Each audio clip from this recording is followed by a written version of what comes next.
बिस्मिल्लाहिर्रहमानिर्रहीम। अस्सलाम वालेकुम। मैं हूं शकील कुरेजा। पाकिस्तान को इस वक्त दो अहम तरीन चैलेंजेस दरपेश हैं और दोनों आपस में जुड़े हुए हैं और आज की खबर उन दोनों से मुताल्लिका है, इसलिए उन दोनों मौज़ूआत को मैं आपके सामने रखूँगा। पहला इशू पाकिस्तान का है इस वक्त सबसे बड़ा, वो है माशी चैलेंज। उसके लिए हुकूमत बड़ी कोशिशें कर रही है। उसी हवाले से आज SIFC के तहत जो एपेक्स कमेटी है उसका इजलास हुआ, मैं इसके ऊपर तफसील से बात करूँगा। और दूसरा इशू मैंने गुजारिश की इससे जुड़ा हुआ है, वो है मुल्क में सियासी अदम इस्तेहकाम, जिसमें मुसलसल इजाफा हो रहा है। आज कुछ हौसला अफजा बातें उसमें सामने आई, वो भी आपके सामने रखने की कोशिश करूँगा। आज SIFC की जो एपेक्स कमेटी है उसका इजलास हुआ। पहले मैं आपको ये बता दूँ कि SIFC है क्या। SIFC जो है स्पेशल इन्वेस्टमेंट फैसिलिटेशन सेंटर, यानी ये वन विंडो ऑपरेशन है। ये एक अम्ब्रेला बनाई गई और इस अम्ब्रेला की अहमियत इसलिए ज़्यादा है कि इसके अंदर सब के सब जो मुताल्लिका लोग हैं बड़े, वो सारे शामिल हैं। उसमें आर्मी चीफ़ भी शामिल हैं, उसमें वज़ीर आज़म भी शामिल हैं, उसमें चारों सूबाई वज़राए आला जो हैं वो भी शामिल हैं, उसमें चारों चीफ़ सेक्रेटरीज़ जो हैं वो भी शामिल हैं और जो मुताल्लिका विफाकी वज़रा हैं वो भी इसका हिस्सा हैं। तो इससे आपको अंदाज़ा होता है उसकी अहमियत का, क्योंकि आप जब बाहर किसी मुल्क में जाते हैं तो आपको अपना पोर्टफोलियो यानी प्रोफाइल जो है वो दिखाना पड़ता है कि ये आपका यानी वन विंडो ऑपरेशन जो आप दे रहे हैं SIFC के तहत। अगर आपने उनको समझाना हो कि SIFC है क्या, तो आप उसको उसमें ये अहम तरीन जो बात करते हैं वो ये कि इसके स्टेक होल्डर्स सब के सब लोग हैं, यानी चारों सूबाई हुकूमतें, विफाकी हुकूमत, आर्मी, ये सब यानी इस्टेब्लिशमेंट जो है आपकी, वो सारे जब इसके फरीक हों तो बाहर से आने वाले इन्वेस्टर को ये एतमाद होता है कि अगर सब स्टेक होल्डर्स शामिल हैं तो यकीनन जो इन्वेस्टमेंट उनसे तकाजा की जा रही है या जिसकी वो ख्वाहिश रखते हैं इन्वेस्ट करने की, वो वहाँ पर महफूज होगी। और जहाँ तक बात थी अदालती मामलात की, उस हवाले से भी कानून साजी की गई है, तो वो वाली साइड भी सेफ की गई है। तो SIFC मैं अगर समझा सकूँ तो ये वन विंडो ऑपरेशन है। अब वन विंडो ऑपरेशन से मुराद क्या है, विफाक का इशू हो, सूबों का इशू हो या जो भी हो, वो एक प्लेटफॉर्म के ऊपर उसका सलूशन जो है वो इन्वेस्टर को प्रोवाइड किया जाएगा। इन्वेस्टर एक कोई कंपनी हो, कोई मुल्क हो, जो भी हो, उन सब के लिए ये सहूलियात दस्तियाब होंगी। तो आज उसका जो अहम तरीन इजलास था, जिसमें आर्मी चीफ भी शरीक थे, वज़ीर आज़म भी शरीक थे, चारों सूबाई वज़राए आला भी शरीक थे। एक इशू अलबत्ता इसमें था, अली अमीन गंडापुर साहब को पहले इनवाइट नहीं किया गया। ख़बर आई कि SIFC का आज यानी कि 25 मई को इजलास है, लेकिन अली अमीन गंडापुर साहब को वहाँ इनवाइट नहीं किया गया। फिर इसके ऊपर काफ़ी हुकूमत के ऊपर तनकीद हुई और उस बाद अज़ां हुकूमत की जानिब से उनको इनवाइट किया गया और आज वो शरीक हुए, जो कि इंतहाई खुशाइन बात है कि वो आप अली अमीन गंडापुर साहब से इख्तिलाफ रख सकते हैं, लेकिन जिस पोजीशन के ऊपर वो बराजमान है वो पोजीशन असल अहम चीज़ है, शख्सियत अहम नहीं है।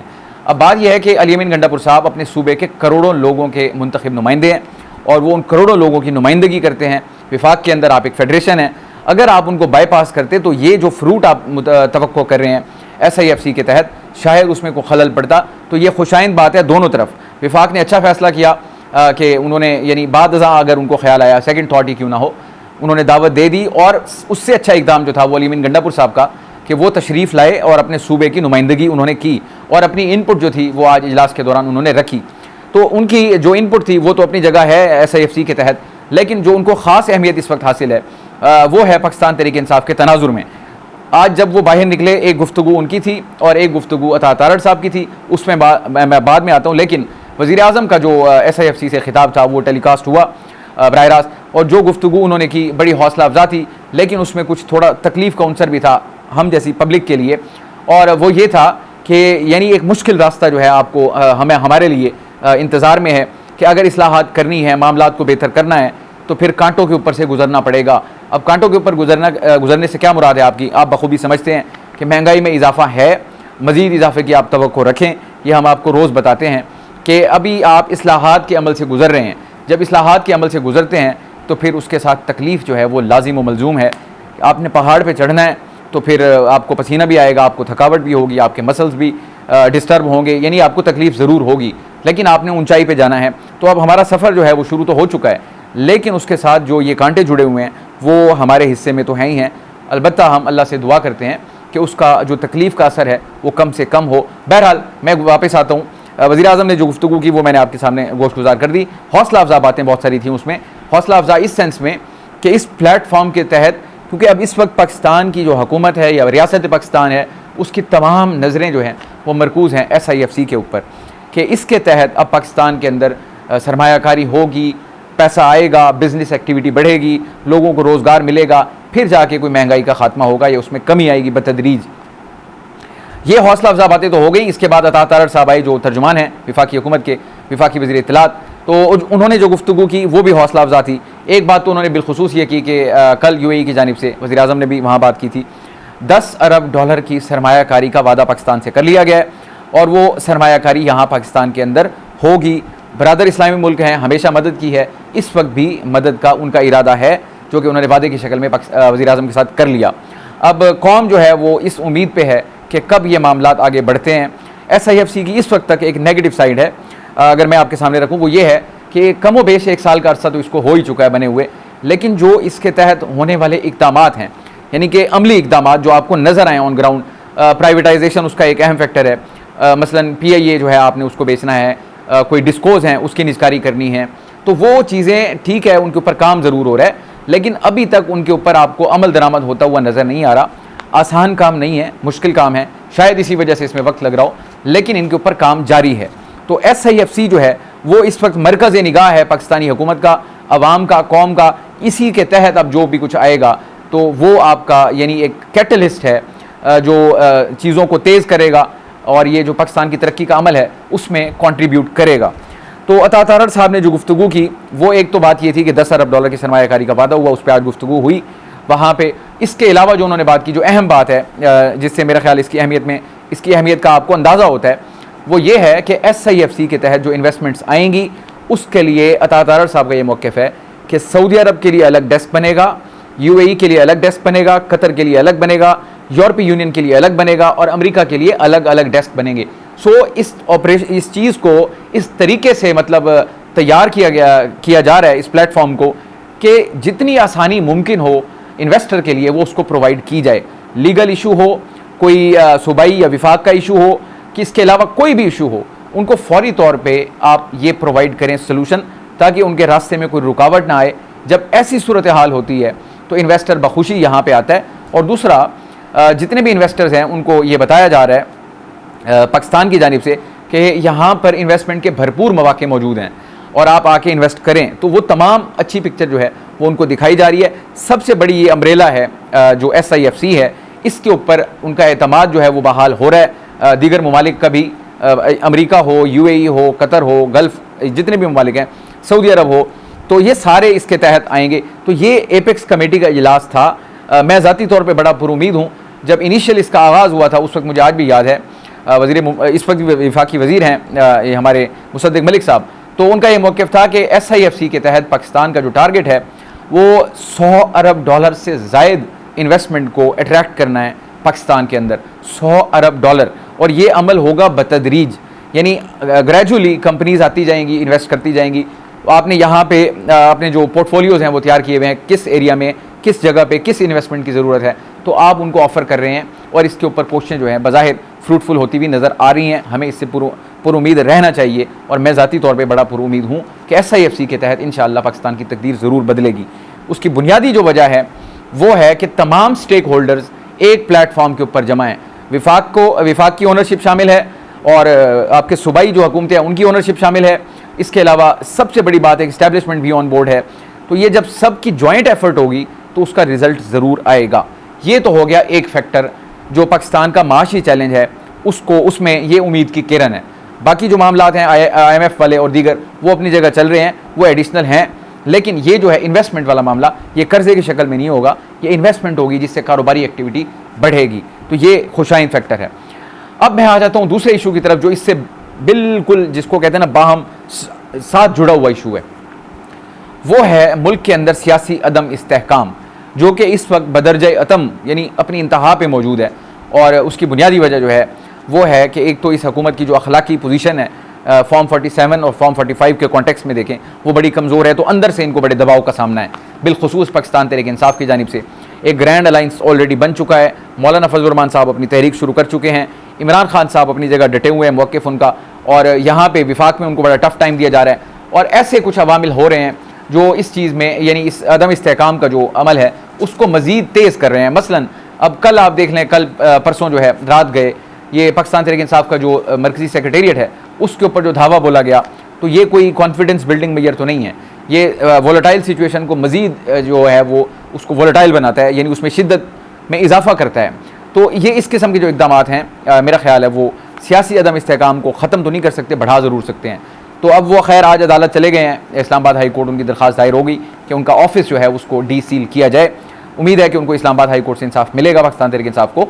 तो ये सियासी अदम इस्तेहकाम जो ब्रॉडर सेंस में बता रहा था, अब मौलाना फजलुर रहमान साहब के साथ इनकी मुज़ाकरात शुरू हो चुके हैं, बातचीत चल रही है। आने वाला हफ्ता बड़ा इंपॉर्टेंट है कि इनकी एक और मुलाकात होगी। कमेटीज़ शायद दोनों तरफ से बन रही हैं, ये कमेटीज़ बन के कोई मुत्तफ़िका लाए अमल की तरफ बढ़ रही हैं आगे, और ऑब्वियसली वो हुकूमत के खिलाफ होगा। अगर हुकूमत को हिचकोले खाती है या हुकूमत को कोई प्रॉब्लम आती है, एक बात ज़रूर ध्यान में रखें, इन्वेस्टर जो होता है वो थ्रेट एनालिसिस ज़रूर करता है कि जिस जगह, इसके ऊपर बड़ी बड़ी कंपनीज बनी हुई है थ्रेट एनालिसिस के लिए, कि जिस जगह पे वो इन्वेस्ट करना चाहता है, जो यानी उसका टारगेट है कि मैं यहाँ इस मुल्क में, इस कंपनी में, इस मकाम पे, इस जगह पे इन्वेस्ट करूँ, उसकी वो थ्रेट एनालिसिस करवाता है।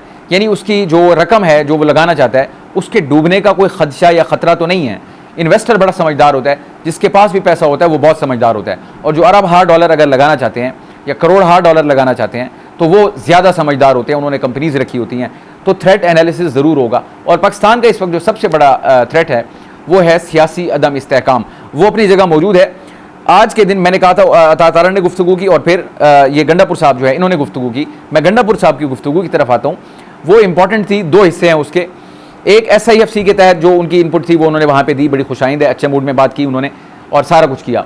उनसे क्वेश्चंस भी हुए, एक सवाल उनसे। दूसरा हिस्सा जो है उनकी गुफ्तगू का वो है जो सूरत हाल दरपेश है इस वक्त पाकिस्तान तहरीक इंसाफ को, बिलखुसूस इमरान खान साहब के ज़ुमरे में, उसके ऊपर उनसे सवालात हुए। आर्मी चीफ साहब के साथ उन्होंने कहा जी मेरी 2 मुलाकातें हुई, लेकिन इस मौजू के ऊपर मैंने कभी बात नहीं की। सवाल हुआ कि आज आपने गुफ्तगू की, तो उन्होंने कहा आज मुनासिब फोरम नहीं था इसलिए मैंने यहाँ बात नहीं की। लेकिन इससे अगली बात उनकी बड़ी दिलचस्प और बड़ी अहम है, मैं उसको इंकिशाफ कहता हूँ।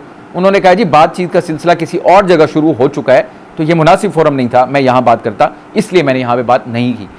और अगली बात उससे भी ज़्यादा इंपॉर्टेंट है, वो कहते हैं मई और जून उसमें खुशखबरी आने का इम्कान है। मई जो है वो एंड लगा हुआ है, करीब है, और जून हमारे सर पे है।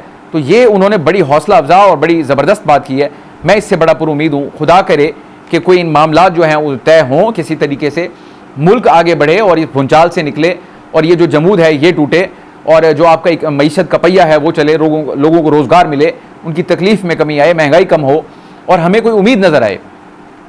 तो आज उम्मीद की एक किरण अली अमीन गंडापुर साहब की गुफ्तगू थी जो मैंने आपके सामने रखी। मैं उनकी ये बात उन्हीं की ज़ुबानी वाली जो है वो कह देता हूँ। उन्होंने कहा जी इमरान खान साहब हमारी पहली तरजीह है, और उसके ऊपर हम पूरी कोशिश कर रहे हैं, अपने लीडर के लिए तहरीक चला रहे हैं, और इस हवाले से बातचीत का सिलसिला भी शुरू हो चुका है। ये सबसे खुशाइंद बात है। उससे अगली बात जो है वो ज़्यादा खुशाइंद, वो ये कहते हैं कि मई और जून का महीना अच्छा होगा और कुछ ना कुछ बेहतर फैसले होंगे। ये उन्होंने उम्मीद जाहिर की। इसका मतलब ये है कि कहीं ना कहीं कुछ ना कुछ ज़रूर चल रहा है, और एफर्ट्स जो हैं वो ऑन गोइंग हैं। तो हम दुआ गो हैं, अल्लाह पाक इसमें से कोई खैर का पहलू हमारे लिए निकाले कि मई और जून में कोई अच्छी खबर मिले। अलबत्ता कुछ इंडिकेटर्स जो हैं वो आ भी रहे हैं। इंडिकेटर्स क्या है? अदालती महाज से पाकिस्तान तहरीक इंसाफ को बहुत अच्छा रिलीफ मिल रहा है। एक बात हो गई, अगला हफ्ता इमरान खान साहब के लिए इंतहाई अहम होने जा रहा है। मैंने उस पर वीडियो की थी, तो वो खैर आपको मैं कल इंशाल्लाह कुछ गुजारिशात कर दूंगा। अगला हफ्ता इमरान खान साहब के लिए इंतहाई अहम है, ये बात अपनी जगह मौजूद है। फिर साथ जोड़ लें अली अमीन गंडापुर साहब का बयान, मई और जून में खुशखबरी का इम्कान है। मई तो चल रहा है और मई का अगला हफ्ता जो है वो आखिरी हफ्ता है। तो अगर खुशखबरी गंडापुर साहब कह रहे हैं, हो सकता है वो इमरान खान साहब के कॉन्टेक्स्ट में हो, कि उनके रिहाई के जो इम्कान हैं वो बड़े रोशन हैं। अगला हफ्ता जो है वो मई का आखिरी हफ्ता है, या तो इसमें खुशखबरी मिल जाएगी, या फिर जून में इमरान खान साहब के जो केसेस हैं बज़ाहिर नज़र आ रहा है वो अपने इख्तिताम के करीब हैं, जिनमें उनको सज़ा हुई हुई और वो कैद काट रहे हैं। तो वो अगर ख़त्म होते हैं, इमरान खान साहब की रिहाई होती है, तो ये एक बहुत बड़ी डेवलपमेंट होगी। उसके बाद उम्मीद की जो किरण है वो जाग सकती है। इमरान खान साहब रिस्पॉन्सिबल आदमी हैं, उम्मीद यही की जा सकती है कि वो रिस्पॉन्सिबिलिटी का मुजाहरा करेंगे, क्योंकि बजट सर पे मौजूद है। अगर यहाँ पे कोई खुदा न खास्ता मामला ख़राब होता है तो आपका बजट अफेक्ट होगा, और अगर बजट अफेक्ट होता है तो फिर IMF का प्रोग्राम भी है और बाकी ममालिक की सरमायाकारी भी है। एक और बात उन्होंने गंडापुर साहब ने जो की, वो कह रहे हैं कि अदालतों में हमारे खिलाफ जाली केसेस हैं जिनके अब फैसले आ रहे हैं, तो बेहतरी भी नज़र आ रही है। वही बात, परवेज़ इलाही साहब रिहा हो गए, हमाद अज़हर साहब मंजर आम पे आ गए। मैंने आपको पहले कहा था परवेज़ इलाही की रिहाई इंतहाई इंपॉर्टेंट है, और मौलाना फजलुर रहमान साहब का पाकिस्तान तहरीक इंसाफ के साथ करीब आना, ये भी एक खुशाइन फैक्टर है। मुझे ये महसूस होता है कि मौलाना फजलुर रहमान साहब अपना कलीदी किरदार ज़रूर अदा करेंगे, और मुझे ज़ाती तौर पे लगता है कि उनका रोल जो है वो डिस्ट्रक्टिव नहीं होगा, वो कंस्ट्रक्टिव होगा, और वो आपको वहाँ से ब्रेक थ्रू होता हुआ नज़र आएगा। 2 लोगों के ऊपर आप नज़र रखें, 3 कर लें। एक अली अमीन गंडापुर साहब हैं जो कि इस वक्त एक रिस्पॉन्सिबल पोजीशन पे हैं, दूसरे मौलाना फजलुर रहमान साहब हैं जिनकी कुर्बत पाकिस्तान तहरीक इंसाफ से बढ़ रही है। बातें अपनी जगह होती हैं, लेकिन जो बैकडोर चीज़ें चल रही होती हैं वो ज़्यादा इंपॉर्टेंट होती हैं। डिसेप्शन का एलिमेंट जो होता है उसको सामने रखना होता है, ताकि लोगों को ये अगर डील वील जो मामलात होते हैं जो तय होते हैं वो पब्लिक के अंदर नहीं होते, वो पसे पर्दा होते हैं, वो उस वक्त पता चलते हैं जब मामलात तय हो जाते हैं। मुझे चीज़ें उस तरफ जाती हुई नज़र आ रही हैं। और इसके अलावा चौधरी परवेज़ इलाही साहब, उनका मैं ऑलरेडी बड़ी तफसील के साथ बात कर चुका हूँ, उनका किरदार भी बड़ा अहम है। उनकी रिहाई जो है, एकदम से उनकी रिहाई हो जाना, तो ये एक अहम और नेक शगुन है। मुझे ये लगता है इस तनाजुर में कि आने वाले दिनों में आपको ये जो जमूद है ये टूटता हुआ नज़र आए। तो अल्लाह पाक से हम उम्मीद करते हैं कि हमारे लिए, हमारे मुल्क के लिए बेहतर हालात पैदा कर दे। उम्मीद अफसा बातें सामने आईं और ये उम्मीद रखते हैं कि इंशाअल्लाह अगले हफ्ते में मज़ीद उम्मीद अफसा बातें सामने आएंगी, ताकि पाकिस्तान इस गर्दाब से निकले और हमारा जो वक़ार है वो बहाल हो, बेहतरी का इम्कान पैदा हो, हम सब की तकालीफ जो हैं वो कम हों। क्योंकि 25 करोड़ का मुल्क है, थोड़ी सी भी ऊंच नीच जो है वो 25 करोड़ लोगों को मुतासिर करती है। आज के लिए इतना ही। आप हमारी वीडियोस को लाइक कर सकते हैं, चैनल को ज़रूर सब्सक्राइब करें और अपना फीडबैक कमेंट के ज़रिए आप हमारे साथ शेयर कर सकते हैं। आपसे इंशाअल्लाह कल मुलाकात होगी। इजाज़त दीजिए, अल्लाह हाफ़िज़।